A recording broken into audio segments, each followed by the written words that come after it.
আকাইদ। আমরা মহান আল্লাহর ওয়াহাবুন নামের গুণে গুণান্বিত হব। প্রকল্প একক কাজ।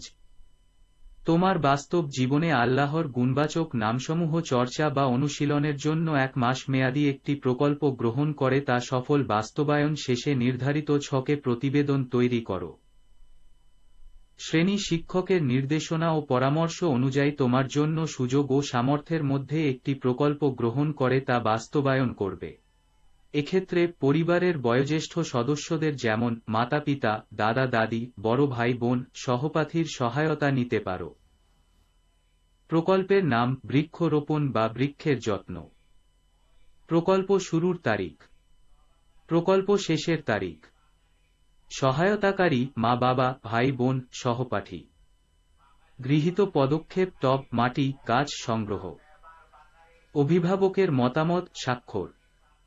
তাওহীদের মর্মবাণী। একজন মুমিনের কাছে সবচেয়ে বড় এবং অমূল্য সম্পদ তার ঈমান। তার ঈমানের কাছে এ দুনিয়ার সকল সম্পদ, সামগ্রী ও ক্ষমতা একেবারেই তুচ্ছ। আর এ ঈমানের সর্বপ্রথম ও সর্বপ্রধান বিষয় হল তাওহীদ বা আল্লাহর একত্বে দৃঢ় বিশ্বাস। ইসলাম নামক চির শান্তির গৃহের প্রবেশদ্বার হল তাওহীদে বিশ্বাস।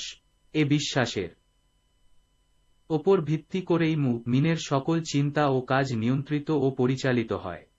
তাই তাওহীদে বিশ্বাস হচ্ছে মুমিন জীবনের মূল চালিকাশক্তি। শিক্ষাবর্ষ 2024। লা ইলাহা ইল্লাল্লাহ অর্থাৎ আল্লাহ ব্যতীত কোনো ইলাহ বা উপাস্য নেই, এটি হচ্ছে তাওহীদে বিশ্বাসের মূলমন্ত্র।